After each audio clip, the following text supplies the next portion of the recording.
Hey everybody, welcome back to Beza. Today we're going to talk about the significance of Odin from Norse mythology only having one eye and the symbolism that goes on between that, because obviously our eyes are meant to see. And Odin, in the quest for knowledge, they call him the Allfather. He always wants to learn, he always wants to be better than the other person intellectually. So he finds out that this guy named Mimir has everlasting amount of knowledge, and so Odin says, you know what, let me go find this guy, see if I could get some of his knowledge, see if he could share whatever he knows with me. And so Odin sets out, he goes to meet this gentleman, and he tells him, I want to know everything there is to know. I want to know what I cannot physically see. I want to know knowledge, pretty much. And Mimir says, okay, like, you can do that, but there's a sacrifice that needs to be made. I'm not just going to give it to you. I understand you're the Allfather, but you're not just going to come in here and get it without sacrifice. So Odin says, all right, what do you want me to do? He tells him, I want you to, in the story I read, he said, I want you to dip your eyeball in the well and leave it there. And in the story I read, it said, for as long as you want this knowledge, you got to keep your eye at the bottom of that little cauldron or pool or lake that he had all this information in. And he takes a sip of the water of knowledge, and he becomes, he can see into the future and the past, and he knows everything that there is to know. So Odin agrees. He does it. He scoops out his own eyeball and dunks it in there and finishes the ritual, and he begins to see information that he never had before. He begins to know about how his son Baldur is going to die. And in preparation for that, he starts acting in according to what the visions are telling him. But ultimately, fate wins. His son, no matter what he does, his son still dies. I'll make another video on that. But I think the actual symbolism of Odin only having one eye is interesting, because our eyes are used to see. Our eyes are used to give us visual feedback of what we have in front of us. And, back in the day, our eyes were the main source of knowledge, right? We would absorb every bit of information that comes in from the outside world. We will see that there's a cheetah there, there's a tree growing, there's a house there, that person has a scar, and we start coming up with things. Maybe they were in a fight, maybe this, maybe that. And as humans, we use our eyes to gather all of our information, unlike dogs that use their nose. And I think him removing one eye is very symbolic of, there are things that you cannot see that you must know. So we cannot see feelings. We cannot see the electricity that's running through my microwave when it's cooking my food, but I know it's there.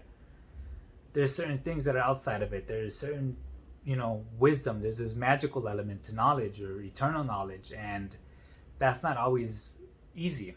Hence why he has to take out his eyeball. If it was easy, he would have said, all right, give me the book. Let me read something and find out everything there is to know.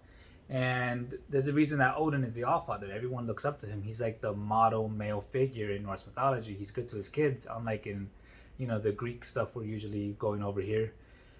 And I think that really pushes people to have to start thinking more about, what they're doing in their spare time, to start making sacrifices, to not take the easy route. The easy route would have been him to keep both of his eyes and say, you know what, I'm not going to do this, or to get mad and say, give me the water. I'm, the Allfather. I'm going to do whatever the hell I want. He understood that there's a sacrifice to be made. He understood that there needs to be some sort of give and take in this relationship. And I think us in modern day, we could learn from that now. Now that, Norse mythology is huge because of Marvel, we can really look at all the characters and dissect their personalities and what they stand for. And Odin just wanted to use that knowledge for good. Once he found out his son was going to die, he did everything in his power that he thought of in order to try to prevent the death of his son. And he didn't use it for bad. He didn't use it to, overtake everything else in the world. He didn't use it to, assist in Ragnarok. He didn't say, I'm going to change sides. Like, I know what's going to happen, so I'm going to the other team. Like, he still preserved his, honesty, his manhood, his virtue, his belief systems, and he didn't let that go, no matter how much pain he saw at the other side of all of this wisdom. And that is another reason why we should really look at the story differently and think of Odin as all right, we need to make sacrifices for knowledge. We need to understand that there are things outside of our scope of view that we still don't know. You don't know what you don't know is pretty much the thing. You don't know, you can't visibly see that someone is, depressed. As you've seen in recent years, people will commit suicide and they say they're depressed, and everyone's like, oh, but I couldn't see it. He looks so happy. But there's things underneath layers that we cannot see with our own eye. We have to use different parts of our perspectives in order to get it. Like, we have to hear what they're saying, we have to think about what they're saying, their body language, and the tone of voice, the way they've been acting lately, and certain things like that. And that could even be reflected inward, right? Odin lost half of his vision. He cannot see from one side of his face now, so that's all black. And all that blackness that he visibly can't see is represented by the wisdom he could see ahead of time, right? He closed his eyes he closed one eye in order to be able to see more in a different realm of worlds.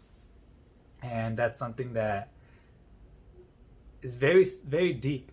When I first read it, I was like, wow, I like this a lot. And I come from, reading nothing but Greek mythology. But when I read this, I was like, Zeus would never do something like this. Like, he would be selfish, take it, and, cause all sorts of chaos and make more half animal babies, children, and cheat on Hera. So when I read that Odin was very good and he spent all of his extra energy into trying to prevent the loss of his son, I was like, this is a great thing to talk about. I think not even just as a man, but as people in general, like opening the eyes that you have closed are very important. Being able to submit or make some of your beliefs subside and be like, you know what, maybe I don't know everything. Maybe I can't come to every conclusion that I want to. There are things outside of my scope of view that I need to understand, that I need to take myself out of my comfort zone, out of my little bubble of thinking I know everything, and put myself outside of it. Seek advice from other people. Ask, certain information. Don't always assume that everything is right. Having an open mind is what really causes you to grow and learn, and that's what Odin did. He was already smart, but he said, I want to be smarter. I want to be this, he had a quest to become the smartest, but he didn't say already I am the smartest. He went up to different people and said, well, you know this and you know this, so I'm going to go to you and I'm going to go to you and find out what you two know, try to combine it, and then keep on going from there.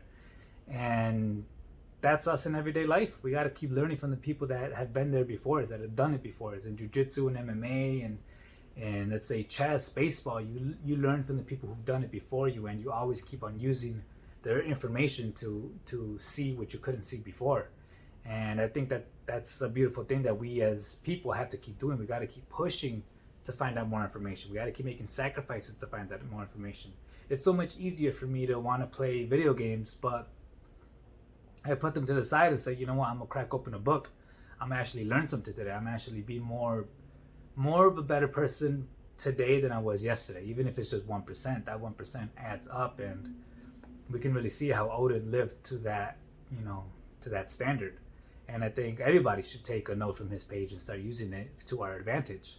So make sacrifices, learn from your mentors, don't think you know everything, and go outside of your comfort zone to find out more information. And I think that's going to lead to a lot of beneficial things, just like, in the quest to becoming the most knowledgeable in your field. I don't care if it's real estate, construction, personal fitness, whatever it is, you just got to keep going, keep learning, because that's, at the end of the day, something that somebody cannot take from you.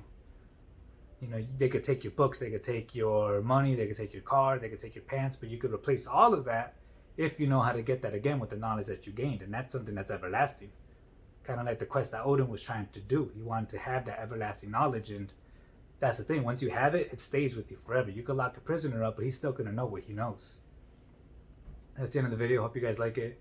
Like and subscribe if you want to see more stuff like this. I'll be dissecting more Norse mythology. Take care.